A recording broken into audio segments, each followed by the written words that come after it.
أنا بعزي إخواننا أشقائنا في فلسطين العزيزة، وبحس بيهم جدا جدا، مش على المستوى الشخصي بس، على المستوى الشخصي المصري العام العائلي،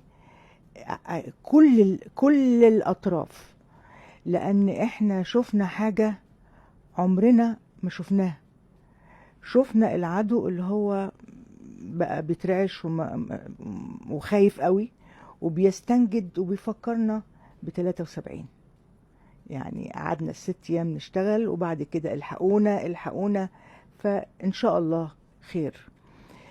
بما إني ماما نجوى، وده لقب أنا بعتز بيه جدا جدا جدا، وبقول ده فخر ليا ان كلهم يقولوا لي يا ماما نجوى، يا ماما يا ماما يا ماما. واعدي في الشارع اقول لك احنا الجيل، او احنا الاجيال اللي هي كان ليها امين، ام في البيت وام على التلفزيون.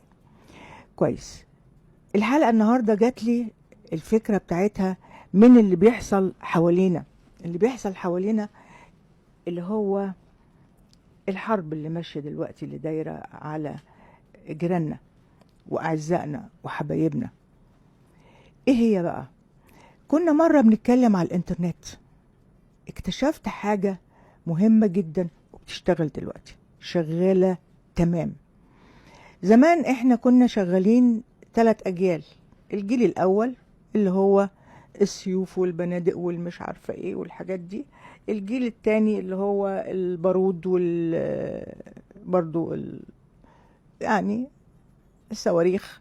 بعد كده هتخشوا على الطيران والدبابات والغواصات والجيل الثالث. قال لك ايه بقى؟ قال لك الجيل الرابع، ألا وهو الإعلام. الجيل الرابع اللي هو الإعلام. بمعنى انه بما ان انا برضو الماستر بتاعتي في الإعلام والإعلان، ودول لو دخلوا على بعض الإعلان هيقضي على الإعلام. دلوقتي هي الإعلام بقى بيحصل ايه؟ بيحصل ان هو ممكن جدا يسلط عليك مجموعة بشر مهنتهم إعلاميين أو صحفيين، مش مذيعين. لأن المذيع بيدرس وبيمتحن في حاجات مختلفة تماما عن اللي هو بيحصل عادي دلوقتي من أي حد. اللي هو عنده ميثاق الشرف الإعلامي، وده احنا كلنا اشتغلنا عليه واشتغلنا بيه. انه ميثاق الشرف الاعلامي ده هام جدا جدا جدا. انتوا ما تقدروش تحسوا قد ايه انا من الجيل القديم، القديم قوي، يعني 66 قديم.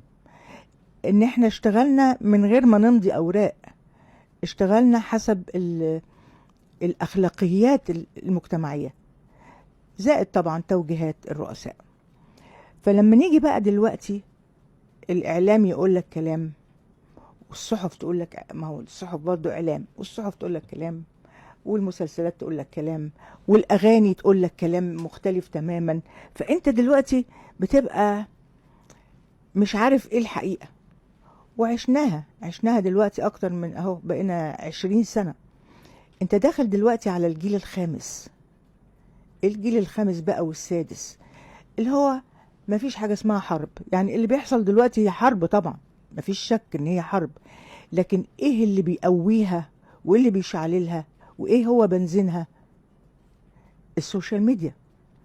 مثلا انا بتفرج على التلفزيون وبتابع من هنا من هنا ومن هنا ومن هنا، فلقيت انه المذيعة في CNN مثلا، المذيعة دي انا حافظة اسمها الحقيقة، اسمها سارة برنارد.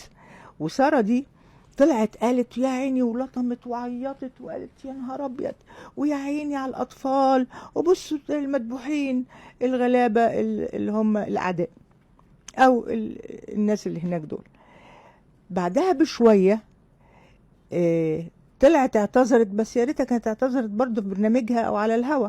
هي اعتذرت ببوست، قالت انا غلطت ومشيت ورا الميديا ومشيت ورا الترندات وطلعت الصور دي، فأنا بعتذر وإن الصور دي غلط ومش حقيقية.